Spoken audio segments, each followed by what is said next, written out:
አመሰግናለሁ። ከጣና ቴሌቪዥን አርበኛ ዶናይ አበበ የአማራ ፋኖ ህዝባዊ ድርጅት ሸዋ ጠቅላይ ግዛት እዝ የሚዲያና ኮሚኒኬሽን ኃላፊ፣ እንደምን ሰነበታችሁ? ሰሞኑን የሸዋ ጠቅላይ ግዛት እዝ በሸዋ ጠቅላይ ግዛት ከፍተኛ ተጋድሎ በማድረግ ድል እየተቀዳጀ ይገኛል። ዛሬም ታሪካዊቷን አንኮበር ከተማ ገብታችሁበት ነበር። እስኪ አጠቃላይ ዝርዝር ጉዳዮችን ለክቡራን ቤተሰቦቻችን ያደርስልን። አመሰግናለሁ። ጣናዎች እንዴት ከረማችሁ? እንግዲህ ሰሞኑን በተለይም የአማራ ፋኖ ሸዋ ጠቅላይ ግዛት እዝ በሸዋ በደብረ ብርሃን በቅርብ ርቀት ትናንትና በተሰማ እርግጤ ልጆች ሽንፈት የገጠመው ስርዓት ዛሬም በተጠና መልኩ ደግሞ አንኮበር ላይ እንዲሁ ደብረ ብርሃን ቅርብ ርቀት ላይ ድል ተደርጓል።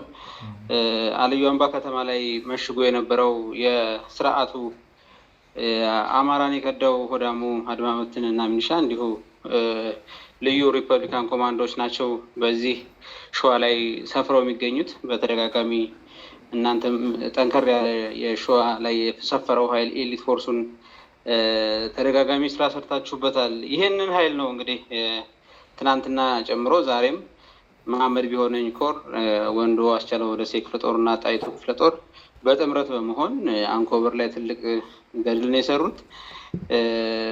ብዙ አማራን የከዱ ባንዳዎችም ከ10 በላይ የሚሆኑ ባንዳዎች ተሸኝተዋል። ከፍተኛ ድል ዛሬ ትናንትናን ጨምሮ ዛሬም ተገኝቷል። የሸዋ ጠቅላይ ግዛት እዝ ጠንካራ ጦር በማደራጀት ሸዋን ማዕከል አድርጎ በተለይም አሸናፊነትን ለማረጋገጥ ኮማንዶ እና ሪፐብሊካን ጋርዱን ሸዋ ላይ ያሰፈረውን ስርዓት እንኩትኩቱን እያወጣ ነው የሚገኘው። ትናንትናም ዛሬም በተለይም በህዝቡ ቅቡልነት ያጣው ህዝባችን ላይ ግፍና መከራን ከተማ ተቀምጦ ግፍና መከራ እያሳየ ያለውን ስርዓት በጥምረት የህዝብ ድጋፉን ያጣው የብልጽግና ስርዓትን ወደ ከተማ በገባን ሰዓት የመዋጋት ሞራል የሌለው በተለይም ደግሞ ባንዳውም እንዲሁ ለትንሽ ለፍርፋሪ ደሞዙ ነው አማራን የከዳውና የመዋጋት ሞራል የሌላቸው የሚሞትለት ዓላማ የሌላቸው ከመሆናቸው አንጻር አብዛኞቹ ተደምሰዋል። እንዲሁ ብዙ ምርኮም ተደርጓል። እጅግ በጣም እናመሰግናለን አርበኛ ዶናይ አበበ ስለሰጠን ማብራሪያ፣ እንዲሁም ስለተጋድሏቸው ከልብ እናከብራቸዋለን፣ እናመሰግናቸዋለን። እዚህ ላይ አንድ ጥያቄ ልጨምር። አርበኛ ዶናይ ሰሞኑን የጣይቱ ክፍለ ጦር ይመስለኛል ታድሶ ባደረገበት ሰዓት ላይ የአፋድ ወታደራዊ ዘመቻ መሪና የሸዋ ጠቅላይ ግዛት እዝ ዋና አዛዥ አርበኛ መከተው ማሞ መልእክት አስተላልፎ ነበረ።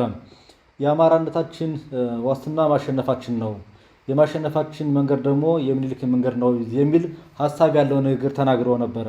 ይህ የሰሞኑ ተጋድሏችን ከዛን ሰዓት ጀምሮ የተደረገ ልዩ ዘመቻ ነው ብለን መውሰድ እንችላለን? አርበኛ ዶናይ። እሺ፣ አመሰግናለሁ። እንደተገለጸው በተለይም የጣይቱ ክፍለ ጦር ሰሞኑን ከአርበኛ መከተው ማሞ ጋር ከመሪያቸው ጋር ልዩ ቆይታ አድርገው ነበር። እንግዲህ ጣይቱ ክፍለ ጦር ከተነሳችበት ከአንኮበር ቀጠና ጀምሮ ትልልቅ ተጋድሎችን በማድረግ ያልዞረችበት የሸዋ አውራጃ የለም። እስከ ወሎ ጫፍ ድረስ መራቤቴ ትልልቅ ተጋድሎችን ያደረገች፣ በመንዝ በይፋት ትልልቅ ተጋድሎችን ያደረጉ ናቸው እና ለዚህ የምስጋና ፕሮግራምም ጭምር ነበር የኮር አዛዦችን ምክትል አዛዦችን ጨምሮ ሌሎች የእዝና የክፍለ ጦር መሪዎች በተገኙበት ልዩ ቆይታ የተደረገው። በዚህ ላይ አለቃ መከተው ማሞ ያስተላለፈው መልእክት ነበር። ለአማራዊ አንድነት ቀናይነት ያስፈልጋል። አማራ የአባቶች ልጅ ነው፣ የሚያሸንፈውም የምኒልክ ልጆች ነን የሚል ንግግር ነበር ያደረገው እና ጦሩም ጭምር የምኒልክ ምትክ እያለ ነው እንግዲህ የሚጠራው። በጦሩ ዘንድ ልዩ ከበሬታ ያለው አለቃ መከተው ማሞ ከክፍለ ጦሩ የምኒልክን ምስል ተቀብሏል። በሽልማት መልክ በስጦታ መልክ አበርክተውለታል። ልዩ የሚያደርገው ከዛን ጊዜ ጀምሮ እንግዲህ ጥላት ከተማ ውስጥ ሆኖ በስነ ልቦናም የፈረሰ ስርዓት ነው። ያንን ጦር ባየ ማግስት ነበር ተሸማቆ ከተማ ውስጥ ሽብር የተነዛው ማለት ነው። ከዛን ጊዜ ጀምሮ የሚሞቱለት የሚታገሉለት ዓላማ የሌላቸው ሆዳም የአማራ ባንዳዎችም ተሸብረው ነበር። ዛሬ በልዩ ጥናት አንኮበር ላይ በሁለቱ ክፍለ ጦሮች በወንዱ አስቻለው ደሴ ክፍለ ጦር እና በጣይቱ ክፍለ ጦር ከፍተኛ ተጋድሎ ተደርጎ በተሐድሶ ማግስታቸው የተሸበረው ጥላት ክንዳቸውን ቀምሶት እንዳልኩት ቅድም እንደገለጽኩት ብዙ ባንዳዎች እርምጃ ተወስዶባቸዋል። ህዝብን ሲያሰቃዩ የነበሩ ከተማ ጠርንፈው የአማራን ህዝብ በቀረጥ ሲያስቸግሩ የነበሩ በብዙ ነገር ከተማ ውስጥ ያለው ስርዓት ከህዝብ ቅቡልነት የለውም። የአማራ ህዝብና ስርዓቱ ሆድና ጀርባ ከሆኑ ብዙ ዓመታት አልፈውታል። ይሄ ስርዓት በአማራ ህዝብ ዘንድ ቅቡልነት እንደሌለው ይታወቃል። እናም ጦሩ በዛን ሰዓት ተሐድሶ በሚያደርግ ሰዓት እንኳንስ ወረዳን እና ትንንሽ ቀበሌዎችን አይደለም ሀገር መቆጣጠር የሚችል ጠንካራ ጦር እንደተገነባ ያሳየንበት ፈርጣማ ክንዳችን በሸዋ በሁሉም ቀጠናዎች የሚንቀሳቀሱ ክፍለ ጦሮች እና ኮሮች እየተዘዋወሩ ጥላትን እንደሚያደቁ ያሳየንበት የግንባር ውጊያ ነበር ዛሬ በአንኮበር የተደረገው። ትናንትንም ጨምሮ በተጉለትና ቡልጋ አውራጃ ላይ ሰፋ ያለ ጥላትን ሊያስደነብር የሚችል ከተሞችን አሸብሮ ስርዓቱን ሽባ አድርጎ ሙሉ ከትናንት ከበፊትም ጀምሮ ባንዳ ላይ መረር ያለ እርምጃ የሚወስደው ሸዋ ጠቅላይ ግዛት ዛሬም ይህንኑ አስመስክሯል።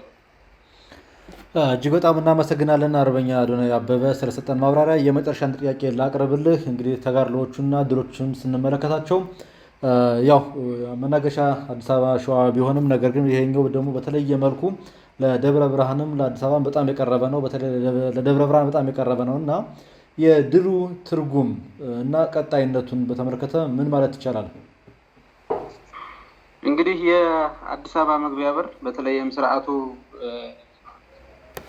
በህዝብ ቅቡልነት የሌለው በተለይም ደግሞ ከመሀል ሀገር ከአዲስ አበባ ጨምሮ ሙሉ ለሙሉ በህዝባችንን በኢኮኖሚ እያሸበረ በወታደራዊ አገዛዝ ሰፍኖ ያለበት ስርዓት ነው የሰፈነው። ስርዓቱ አስተዳድራቸዋለሁ የሚለው በጥቂት የኦሮሚያ ዞኖች እና ከተሞች እንዲሁ አዲስ አበባን ጨምሮ ነው።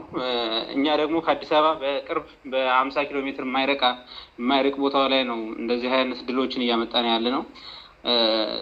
አሁን የሚያስፈልገው ሸዋ ላይ በተለይ ጠንካራ ኃይልና ጠንካራ ተቋም ተፈጥሯል። ጠንካራ ድርጅት፣ ጠንካራ ህዝባዊ ቅቡልነት ያለው ከህዝብ ጋር እጅ ለእጅ ሆኖ የሚታገል ጠንካራ ኃይል አለ። ሙሉ ለሙሉ የአማራ ትግል አዲስ አበባ ጫፍ ላይ ደርሷል።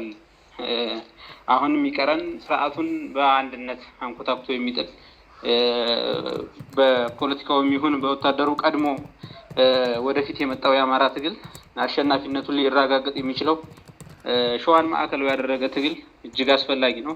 የአማራ ትግል አዲስ አበባ ጫፍ በር ላይ ቆሞ እየጠበቀ ነው። የሁሉንም አማራ አደረጃጀቶች እያንኳኳ ነው። ለአንድነቱ ቀናይ ልብ ኖሮን ሁሉንም ወንድሞቻችንን ለመቀበል ዝግጁ ሆነን ጠንካራ ጦርና ጠንካራ ህዝብ ይዘን እየጠበቅን ነው። ዛሬም በሁሉም የሸዋ አውራጃዎች የአማራ ጠላት የሆነውን እያደቀቀ ጠንካራ ኃይል እየመሰረተ ያለው ሸዋ ጠቅላይ ግዛት የዛሬውም እንዳልከው በጣም የቀረበ ለአማራዊ አሸናፊነታችን ልዩ ምልክት ሊሰጥ የሚችል ድል ነው እና የዛሬው ድል የአማራዊ ድል ነው።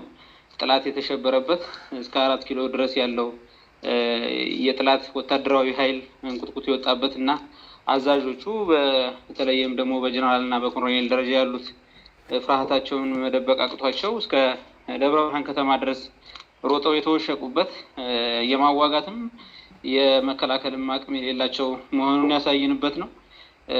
በተደጋጋሚ ይህን አሳይተናል። ከተማ ተቆጣጥረን ህዝባችን ጋር ሆነን ትልልቅ ተጋድሎ እያደረግን ነው። እናም ትልቅ ትርጉም የሚሰጠው ነው። በተለይም ይሄ ውጊያ ማለት ነው የምፈልገው። እጅግ በጣም አመሰግናለሁ አርበኛ አዶናይ። በመጨረሻ አንድ ሀሳብ አቅርበህ ነበረ፣ እሷ ላይ ጥያቄ ላቀርብልህ በድጋሚ ይቅርታ አዶናይ። እንግዲህ ቀደም ሲል የአማራ ህዝብ ትግል የአዲስ አበባ ጫፍ ላይ መድረሱን ተናግረ ነበር። ለዚህ ደግሞ የፋኖ አንድነትን በተመለከተ ማሳብ ሰጥተሃልና እንዲሁ አጠቃላይ ስለ አንድነት በተለይም ደግሞ ሸዋ አካባቢ ሁለት እዞች ነው የተንቀሳቀሱትና ከሸዋም እያንዳንዱ ክፍለ ሀገርም የራሱን አንድነት ፈጥሮ ነው ወደ አማራ አንድነት ይመጣል ብሎ የሚጠበቅና በዚህ ጉዳይ ላይ መልእክት ካለህ እሱ ልቀበልህና ለዛሬው በዚህ እንሰናበት። አርበኛ አዶናይ አበበ።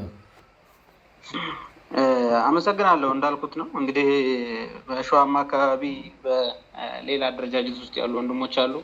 ከእነሱ ጋር መልካም ግንኙነትና የአንድነት መንፈሱ አብሮ ጠላትን በጥምረት የመምታት ሂደቱ ተጠናክሮ ቀጥሏል። በዚህ ውጊያ ላይ ባይሆንም በተለይም በማጀቴ አካባቢ እና በመራቤቴ ቀጠና ላይ እየታየ ነው የአንድነቱ ብስራት። ጠላትን በአንድነት ሆኖ የመምታቱ ሂደት ዛሬም ይቀጥላል። ወደፊትም ለአማራዊ አንድነት ቀናኢ የሆነን አንድነቱን ለመስራት ከድርጅት መሪዎች ጀምሮ ከላይ ከእዛችን መሪዎች ጀምሮ ቀናኢ የሆነ ለአማራው አንድነት ፍላጎታችን ልዩ ነው። ይህንን ኃይል አማራን አሸናፊ አድርገን ለመውጣት የግድ አንድነት ያስፈልጋል። እስከ ዛሬም ድረስ በመግለጫም በሌሎች ተቋማዊ እንቅስቃሴያችን የሚያሳይ ነው ለአንድነት ያለንን ፍላጎት ማለት ነው። ስለዚህ አሁንም አማራ አንድ ካልሆነ ትግላችን የቱን የሚያክል ወታደራዊ ፍጻሜ ቢኖረው አሸናፊነት አይመጣምና አማራዊ አንድነት የግድ የሚልበት ሰዓት ላይ ደርሰናል።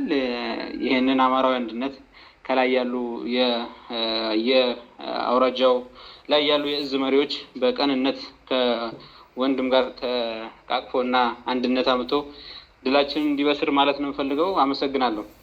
እኛም እጅግ አድርገን እናመሰግናለን ስለምታደርጉት ተጋድሎ ከልብ እናከብራችኋለን። እናመሰግናለን። በድል እንገናኝ ወንድም አለም። አመሰግናለሁ በጣም ጊዜ ይስጥልኝ።